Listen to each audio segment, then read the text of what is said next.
I'm pregnant, Michael. Isn't it wonderful? Emma raised her champagne glass at Romano's, the same Italian restaurant where we'd had our first date 7 years ago. 40 guests, our families, friends, colleagues, erupted in applause. But I didn't move, because for the past 3 months, my wife had refused to let me touch her, and I already knew whose baby she was carrying. Thank you for listening. If this story resonated with you, leave a comment below and subscribe to this channel for more infidelity stories and cheating wife stories on YouTube. My name is Michael Curtis, and I'm 34 years old. I work as a shift supervisor at Hartwell Manufacturing in Denver, Colorado. The woman making this announcement, my wife of 5 years, had been playing a game she didn't know she'd already lost. Let me take you back 3 months to when this nightmare began. Not tonight, Michael. I have a headache. Emma turned away from me in our bed, pulling the covers up to her chin. It was the 15th time that month, and the woman who used to pull me close when I got home from work now flinched when I touched her shoulder. Emma, we need to talk about this, about whatever's happening here. She sat up, and for a second, I saw something flicker in her eyes. Fear, maybe guilt. But then came that practiced smile she'd been wearing lately. Nothing's happening. I'm just stressed from work. Emma worked as a marketing coordinator at Morrison & Associates downtown. Same job she'd held for 2 years, same hours, same routine. Yet suddenly, she was exhausted every evening, taking calls in the bathroom, leaving for urgent client meetings that stretched deep into the night. That night, I lay awake, listening to her breathe in the darkness, wondering when she'd started sleeping so deeply, when she'd stopped stealing my hoodies, when my wife had become a stranger. The first real sign came the next morning when I found her in the bathroom at 6 a.m., hunched over the toilet. She didn't hear me on the stairs. Emma? She jerked upright, wiping her mouth with the back of her hand. Michael, you scared me. Are you sick? Something I ate last night. That Thai food was probably bad. But we'd eaten the same pad Thai, and I felt fine. She brushed past me, already dressed for work. Big presentation today. Can't be late. In 5 years of marriage, Emma had never mentioned a single client presentation important enough to rush out while sick. Morrison & Associates handled social media for local businesses, hardly high-stakes stuff. After she left, I stood in our kitchen staring at the coffee mug she'd bought me for our anniversary. "World's okayest husband," it read. The joke didn't feel funny anymore, and that's when I made my first decision. If something was wrong, I'd find out. Call it intuition or paranoia, but every instinct screamed that my marriage was crumbling. 2 weeks passed with small lies accumulating like snowfall. Working late became working weekends. Her phone, once casually left anywhere, now lived face down with a changed password. New clothes appeared, designer brands her salary couldn't justify. Then came the Wednesday that changed everything. Emma came home smelling like cologne that wasn't mine. "New perfume?" I asked casually. Oh, that? Had to share an Uber with David from accounting. She headed straight for the shower. But there was no David in accounting. I'd met her entire 12-person team at the company picnic. The lie sat between us at dinner, like a third person at the table. That weekend, Emma announced she was visiting her college roommate, Sarah, in Boulder. Girls' weekend, she said, packing an overnight bag with lingerie I'd never seen before. "Give Sarah my best," I said. Will do. But Sarah had moved to Portland 6 months ago. Emma had cried for days about losing her best friend to the West Coast. Did she think I'd forgotten? Saturday morning, I made a choice that would define everything that followed. I followed her. The drive wasn't to Boulder. It was 20 minutes to a townhouse in Highlands Ranch. A man waited on the porch, tall and athletic with a carefully groomed beard that suggested more vanity than style. He kissed her in the driveway like he owned her. My hands shook as I took photos with my phone. The license plate on his BMW, the house number, the way Emma melted into his arms like she belonged there. They went inside. I waited 2 hours, then drove home. That evening, I hired a private investigator named Robert Walsh.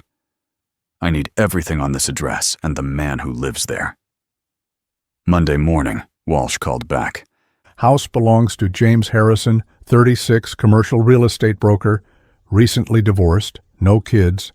Want me to dig deeper? Everything. Emma came home Sunday night with shopping bags from Boulder outlets and stories about Sarah's new job. The lies flowed so easily now, I wondered how long she'd been practicing. But the real shock came that Thursday afternoon. I was organizing our filing cabinet, looking for warranty papers, when I found it. A receipt tucked behind our insurance documents, folded small like someone had tried to hide it. Denver Health Medical Center, Women's Clinic, dated 6 weeks ago. Pregnancy test, positive. Gestational age, 4 weeks. My hands went cold. 6 weeks ago was right when Emma had stopped letting me touch her, but I didn't confront her. Instead, I put the receipt back and started planning. Over the following weeks, I became someone I didn't recognize. I installed tracking software on our shared laptop, opened a separate bank account, and met with Patricia Coleman, a divorce attorney who specialized in paternity fraud cases. In Colorado, you have rights, Patricia explained. but you need evidence. Document everything. So I did. The GPS tracker on Emma's car showed 3 visits per week to Highlands Ranch. Credit card statements revealed charges at restaurants I'd never been to, hotels during supposed work conferences. Walsh's investigation uncovered more. James Harrison owed $50,000 in gambling debts and had been fired from 2 brokerages for ethics violations. Then Emma made a mistake that gave me everything I needed. Michael, I've been thinking. She said over breakfast. Maybe we should start trying for a baby. The coffee mug froze halfway to my lips. Really? I know we said we'd wait, but I'm ready now. Aren't you? The audacity of it stole my breath. She was 8 weeks pregnant with another man's child, and she was seducing me to pass it off as mine. That's wonderful, honey, I said. Why don't we celebrate? Make a reservation at Romano's for our anniversary next month. Invite everyone. Her face lit up. Really? Everyone? Our families, friends from work, everyone. If we're starting a family, let's do it right. The trap was set. In the weeks leading up to our anniversary, I made final preparations. Walsh provided photos of Emma and James in compromising positions, not just kissing, but entering hotels, him with his hand on her still flat stomach. Patricia prepared separation papers. I had statements from Emma's co-workers confirming she'd lied about work meetings. But I needed one more thing. I convinced Emma to come with me to a financial planner. If we're having kids, we should update our insurance. While there, I suggested we both take physical exams for better rates. She agreed, never suspecting the blood work would create a medical record of her pregnancy, dated and documented. By the time our anniversary arrived, Emma had started showing slightly, her hand often resting protectively on her stomach when she thought I wasn't looking. She'd begun leaving pregnancy websites open on her laptop, testing the waters. The night before our anniversary, Emma was glowing. I have the most amazing news to share tomorrow, She kept saying. I can't wait to hear it, I replied. Now here we were at Romano's. 40 guests gathered for what Emma thought would be her triumph. She'd just announced her pregnancy to thunderous applause. I stood slowly, raising my own glass. The room quieted. Thank you all for being here, I began. Emma's right. This is a special night. A night for truth. Emma's smile flickered. You see, Emma has been very busy these past 3 months. So busy, in fact, that we haven't been intimate once during that time. Confused murmurs rippled through the crowd. Emma's face drained of color. Yet, somehow, miraculously, she's 8 weeks pregnant. I pulled out my phone, connecting it to the restaurant's TV screen. Would anyone like to meet the real father? The first photo appeared. Emma kissing James Harrison in his driveway.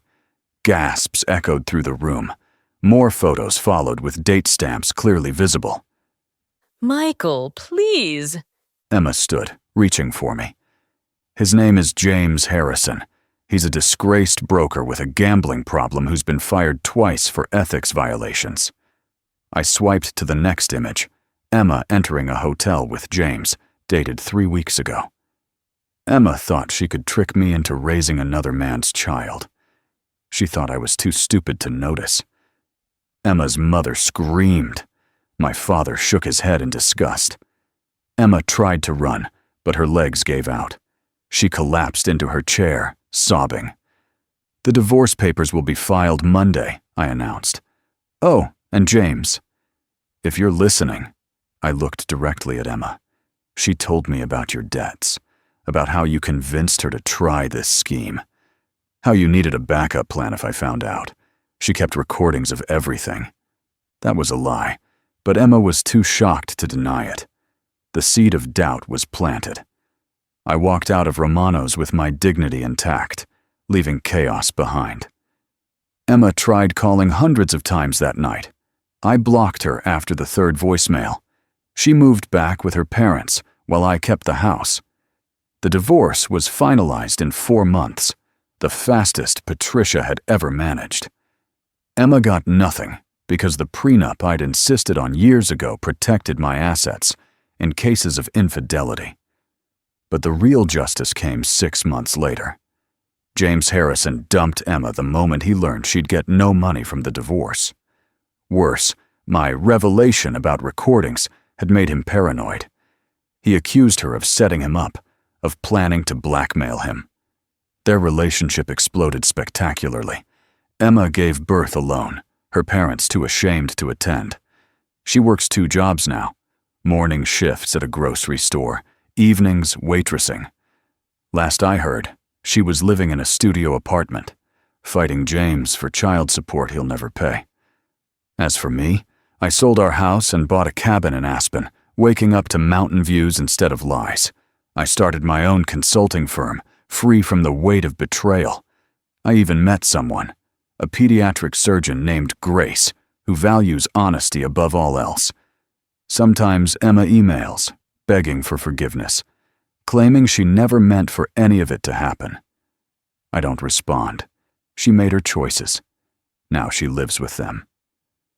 Looking back, I'm grateful I found that receipt. Not for the pain it caused, but for the truth it revealed.